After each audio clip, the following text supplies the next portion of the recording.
Um, Good afternoon, and thank you for having me. I'm trying to be as brief and precise as I can be, but I hope you're energized because I need you guys. It says some initial findings and some discussion points. So I would really like to invite you to make comments, suggestions, critique what we are suggesting, or give examples. So possibly put your cursor onto the unmute button on your screen and make suggestions and comments as I go. I will prompt them. So these are some initial findings for a project that is called Strategizing for Digitalization. I will tell you what strategizing actually means as a concept in a second. So this is done by the Cambridge Service Alliance, together with quite a lot of other universities, Sheffield, Surrey, Freiburg, and my university, Queen Mary. It's based on a UKRI grant, so we spent some money and we did some research. We focus on manufacturing firms, but many of the results we believe are actually generalizable beyond manufacturing firms. We just had to focus on something that was more manageable. What I try to compress into the next, say, 7 minutes is actually empirical research, based on qualitative interviews with quite a lot of companies, as well as quantitative surveys to allow for generalization. And it's embedded in a wider research project about factors affecting digitalization strategy success.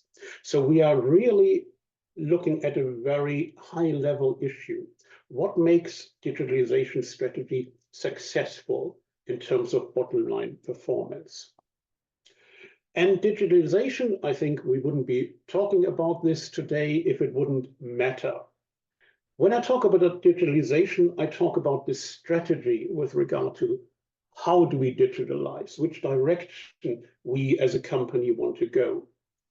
And it can be defined as the organizational strategy formulated and executed by leveraging digital resources to create differential value. So digitalization strategies are actually there for competitive advantage. They're not just digitization to make life easier without a competitive effect. So we are really talking about what drives company value and success. And everyone does it. 70% of leaders of manufacturing firms expect to accelerate their adoption of technology and technology-related processes. We are not surprised by that. A lot of firms, especially the top decile performers, say to us that their ambition is to use digital adoption via technology investments to differentiate from competitors. So it's seen as really matter as a lever to become successful. But, and there's a very big but, we may or may not believe a McKinsey report. I was a McKinsey consultant before I came back to academia, so naturally I try to believe it a little bit more. What we see is, on average, firms realize 31% of the expected revenue increases from digitalization and only about 25% of the expected cost reductions from their digitalization strategy. So in technical terms, we see what is called strategic leakage. The strategy is a wonderful pie in the sky direction, but when we need to get the traction on the ground, we are losing a lot of power. And in research, we can show that on average, with any kind of strategy, only about 60 to 70% of the expected value is being realized. However, with digitalization, the leakage becomes even more important. 75% of the expected value doesn't materialize, is lost somewhere. Where could that happen? Well, what could go wrong with the digitalization strategy? Literature, and mostly also practitioners, talk about two things. They talk about, well, that's the wrong digitalization strategy, or doing the right thing wasn't being done. We have chosen the wrong thing. However, I don't believe in that, because we know that there is no one successful strategy. Thus, there's also not just one successful strategy for digitalization. What we call equivalence means there are different recipes for success.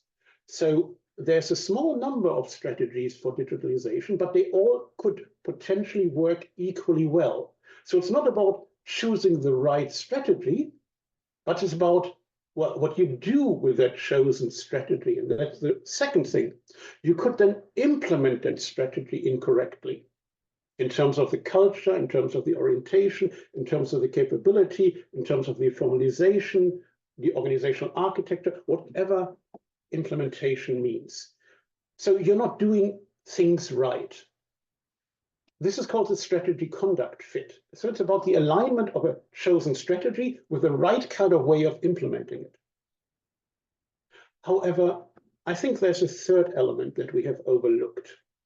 That has been neglected.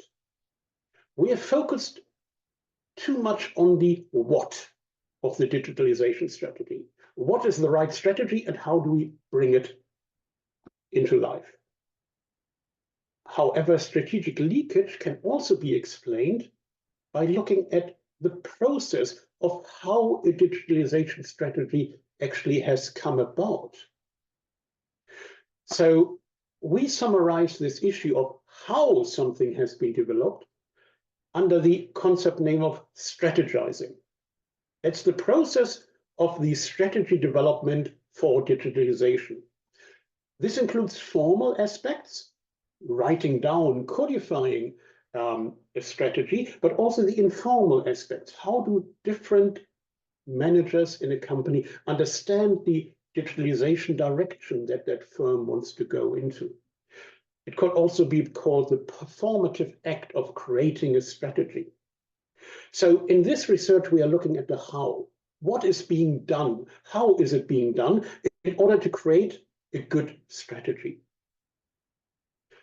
And we believe that there are three elements to it in general, on a high level: comprehensiveness, structuring, and pace of that digitalization strategy development.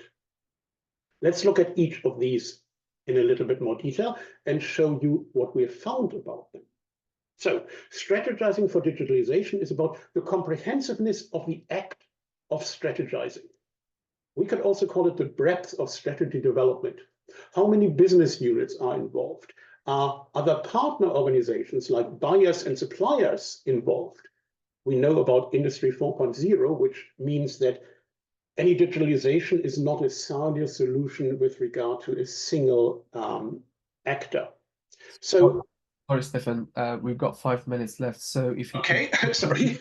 So if you can go quickly, then we can show the poll, for the people while you are really trying to explain it as well.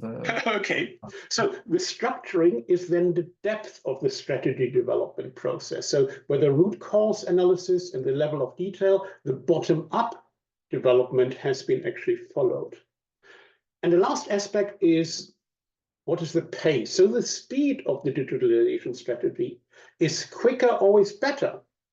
Is there a willingness and ability to find timely solution? Or are we what a strategy calls a thinking organization where actually, well, companies analyze for too long before they are doing something? So comprehensiveness, structuring, and pace as the most important aspect of the digitalization. And these elements should actually make digitalization strategies better. The quality of these digitalization strategies could be enhanced by these three drivers. And with the quality of the digitalization strategy, the firm performance, as we know, will be enhanced. But now I think it's time for to do a little poll. Which of these three elements do you think is the most important for firm success? That the strategy process is comprehensive, that it's structured, or that it is quick? And Charlotte, I think we try to actually do a little poll now. Okay, so host and panelists can't actually vote, I'm sorry, but you can send me a chat. You should all now be able to vote. I've moved. You should be. Okay, so try your best. Single choice, Is it comprehensiveness? Is it structuring? Is it pace? What drives firm success most?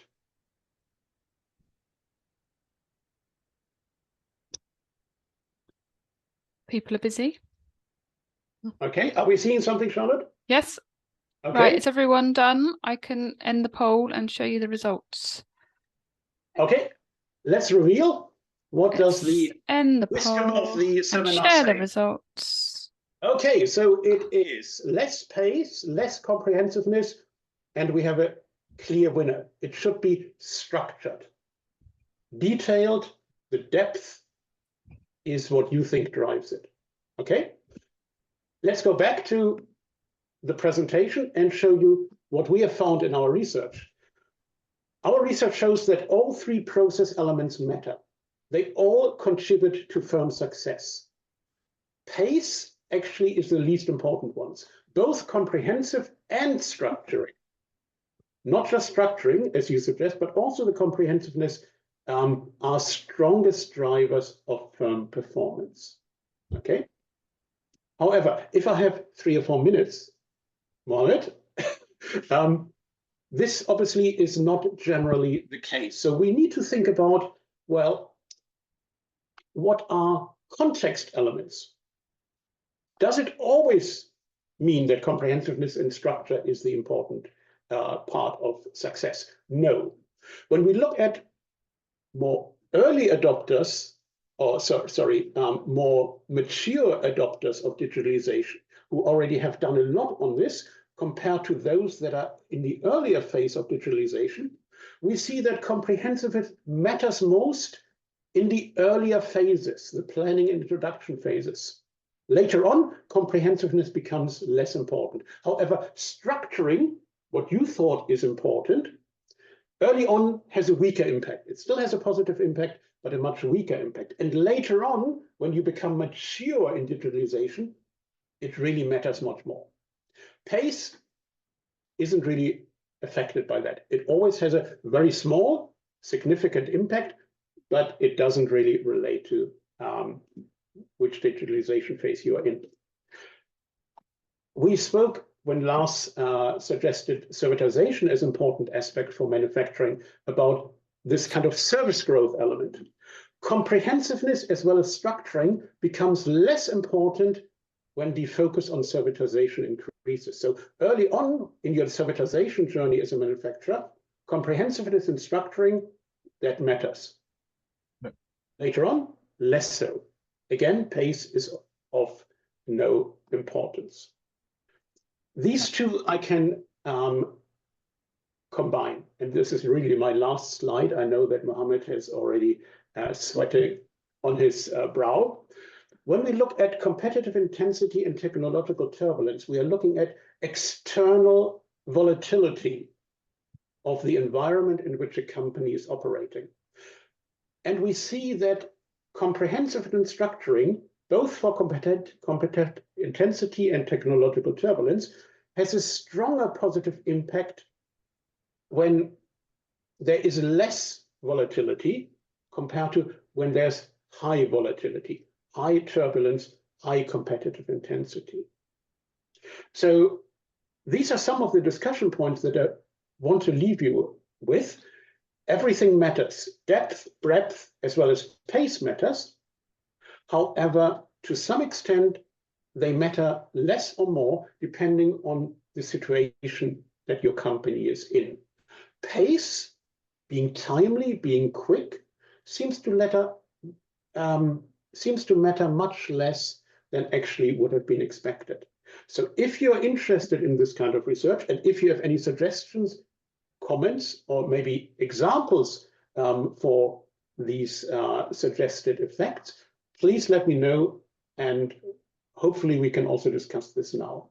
Sorry, that was a whistle-stop tour through this research, but I know that Mohammed now wants to wrap it up. Thank you. Thank you so much.